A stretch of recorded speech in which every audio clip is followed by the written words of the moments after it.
నాయకుల మీద దౌర్జన్యం చేస్తున్న ఆ కఠిన కర్కోటకులు ఎవరు? ఆ రోదనలు పెడబొబ్బలు ఎవరివి? నేను చూస్తున్నది నిజమా? నా కనులు నన్ను మోసం చేయడం లేదు కదా? నేను విన్నది నిజమా? అయ్యో, ఏమి ఘోర పరిణామము!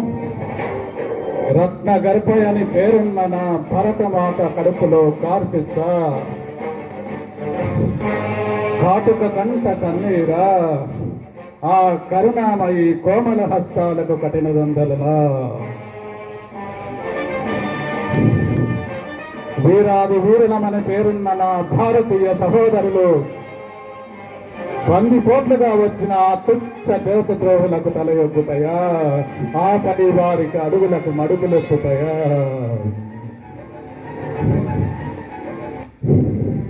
ఆ దేశద్రోహులు మతోన్మాదంతో మారణకాండ కొనసాగిస్తూ మన భారతీయ మహిళలను అవమానపరుస్తుంటూ విశృంఖలంగా రెచ్చిపోతూ విజయ గర్వంతో వికటాట్టహాసం చేస్తూ ఉంటే చూస్తూ ఊరుకుంటుతాయా?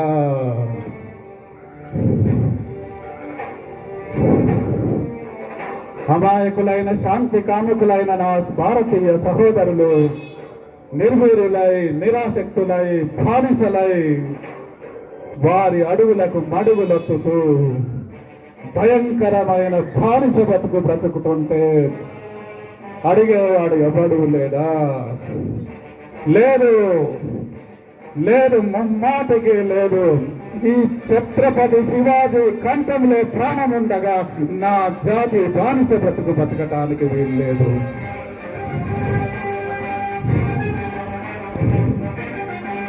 అమ్మా భరతమాత, నీ బిడ్డల రక్తం గడ్డ కట్టిందని బాధపడుతున్నావు అమ్మా? లేదమ్మా, లేదు.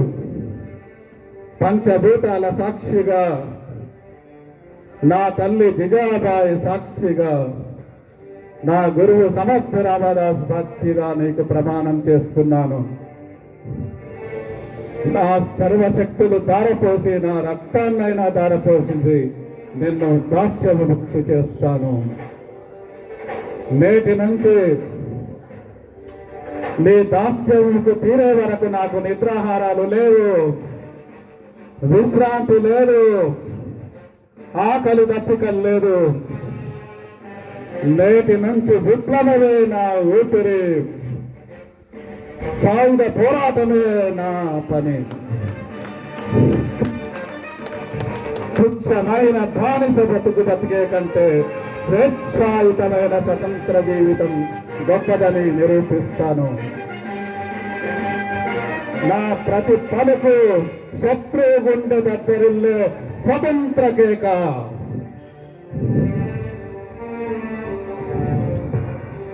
ఆ దేశద్రోహులు మతోన్మాదంతో మారణకాండ కొనసాగిస్తుంటే చూస్తూ ఊరుకుంటుతాయా? ఒరే, మా దేశంలో అల్లర్లు సృష్టిస్తారా? అడిగేవాడెవరు లేరనుకుంటున్నారా? విజయతో వీరం స్వర్గమో తెలుసుకుంటాను.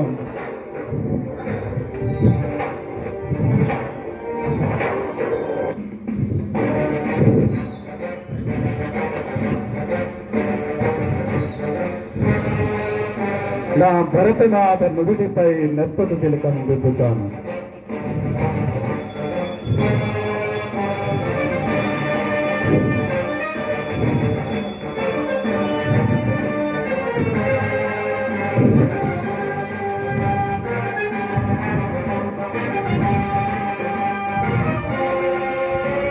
అమ్మా భవానీ మాత, నా జీవిత లక్ష్యాన్ని, నా కర్తవ్యాన్ని తెలియజేస్తూ నాకు బహుకరించిన ఈ ఖడ్గం సాక్షిగా ప్రమాణం చేసి చెప్తున్నాను.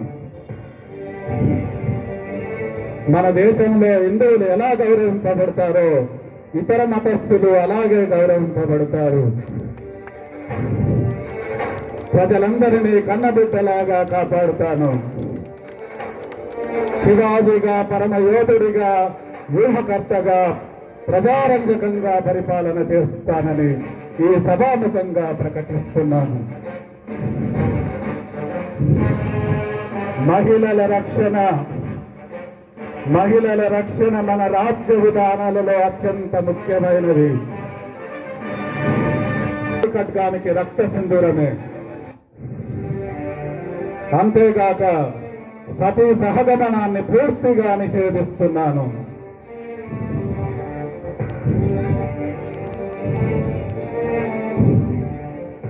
ఎవరి తల్లి మీరు? ఇక్కడికి ఎందుకు వచ్చారు?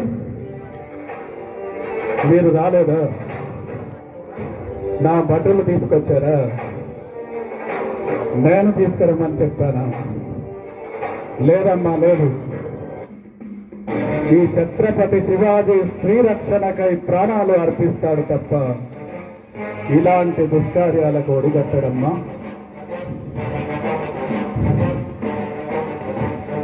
ఓ స్త్రీమూర్తి, నీ ముఖము చూసే భాగ్యం నాకు కల్పిస్తారా?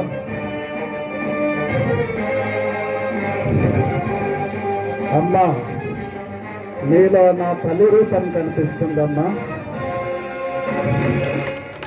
మరాఠా యోధుల కుటుంబంలో పుట్టిన ఆడపడచును సాగనంపినట్లు నీ రాజ్యానికి తిరిగి పంపిస్తాను తల్లి. నన్ను మన్నించు తల్లి.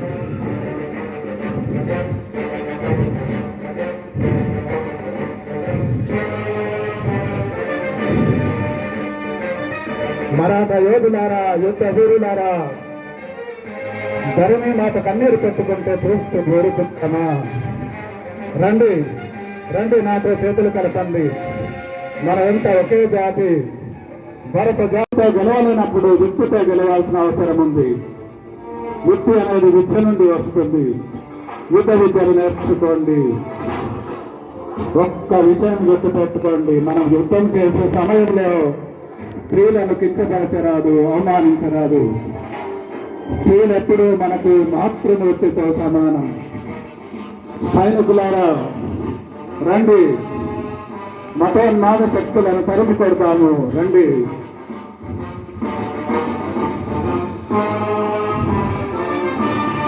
భటులారా,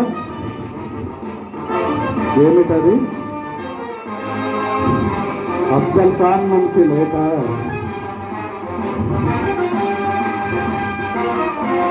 అఫ్జల్ ఖాన్ సంధికి పిలువనంపుతూ నిరాయుధుడై సంధికి పిలువనంపుతున్నాడు. మాయోపాయమేమున్నదో కాబోలు. నా ప్రాణముల కన్నా వచ్చిన నష్టం ఏమున్నది? దేశ రక్షణకై కంకణబద్ధుడైన ఈ శివాజీక ప్రాణభయం. ఒరే అఫ్జల్ ఖాన్, నేను సంధికి వస్తున్నాను. సంధికి కాదురా, నేను సమాధి చేయడానికి వస్తున్నాను. ఈ ఛత్రపతి శివాజీ యుద్ధ విద్యలు తెలియక నా సైనికులను ఎదుర్కొనలేక సంధి అనే పేరుతో నన్ను అంతం చేయాలని చూస్తున్నావా? నా దేశం రత్నగడ్డ, అనంత బండాగారం. నా దేశ సంపదను కొల్లగొట్టారు. దేవాలయాలను కూల్చివేశారు. నన్ను రెచ్చగొట్టడానికి నాకు ఇష్టదైవమైన భవానీదేవి ఆలయాన్ని కూల్చివేశారు. పవిత్ర గ్రంథాలను తగలబెట్టారు. ఇది అరాచకాలకు చమర గీతం పాడే రోజు వచ్చింది. దేశ రక్షణ పరం పుణ్యం, దేశ రక్షణ పరం గతం అని మా అమ్మ నుండి నేర్చుకున్నాను. రామాయణ, మహాభారత, పురాణేతల గ్రంథాల నుంచి, మా అమ్మ నుంచి స్వరాజ్య స్థాపనే ధ్యేయంగా మలుచుకున్నాను. ఒరే అఫ్జల్ ఖాన్, నేను సంధికి వస్తున్నాను, కాచుకో. ప్రతాప్గఢ్ కోట దగ్గర సంధి సమావేశం.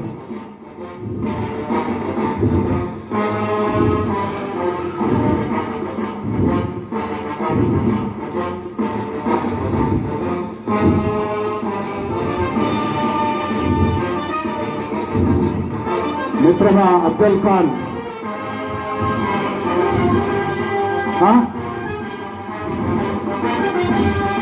సంధికను పిలిచి నిరాయుధుడైన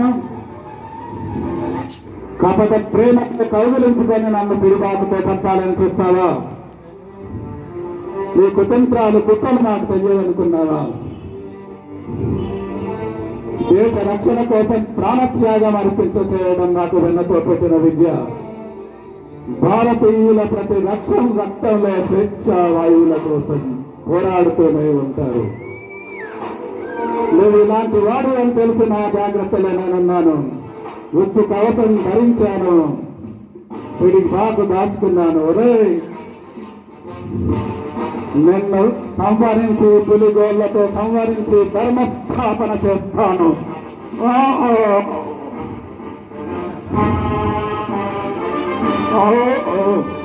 ఉగ్ర నరసింహ సాంబలని సంవరించి ధర్మస్థాపన చేస్తాను.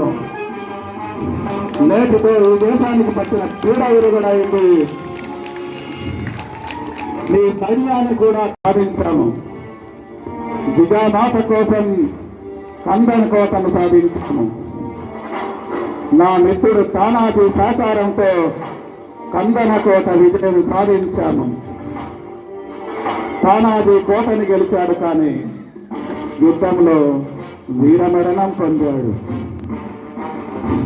ఇది చాలా అత్యంత విచారకరమైనటువంటిది. సింహమును పోరాడిన తానాజీ జ్ఞాపకార్థమే కందన కోటను సింహగరి కోటగా పేరు ప్రకటిస్తున్నాను. నేటి నుండి కందన కోట సింహగరి కోటగా పిలువబడుతుంది. మనమందరము సంయుక్తమై ఎన్నో యుద్ధాలు చేశాము, ఎన్నో రాజ్యాలు జయించాము, మరాఠా సామ్రాజ్యాన్ని సువిశాల దేశంగా చేశాము. ప్రజలారా, స్వేచ్ఛ అనేది ఒక వరం. దానిని స్వీకరించే హక్కు ప్రతి ఒక్కరికి ఉంది. యుక్తి అనేది విద్య నుంచి వస్తుంది. ప్రతి ఒక్కరూ విద్య నేర్చుకోండి. విద్యకు కావలసినటువంటి వసతులన్నీ మన రాజ్యంలో కల్పించబడతాయి. ప్రతి ఒక్కరూ విద్యలు నేర్చుకోండి. యుద్ధ వీరులై దేశమాస రక్షణ కోసం పోరాడండి. రండి, నాతో చేతులు కలపండి.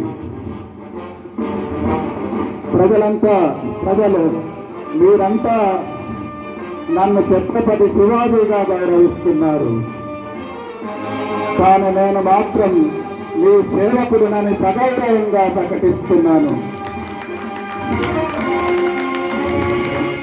ఓ శివాజీ మహారాజా!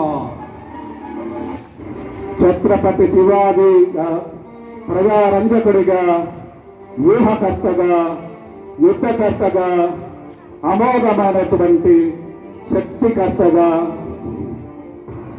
ఛత్రపతి శివాజీ అనే పేరు చరిత్రలో సువర్ణాక్షరాలతో లిఖించే విధంగా,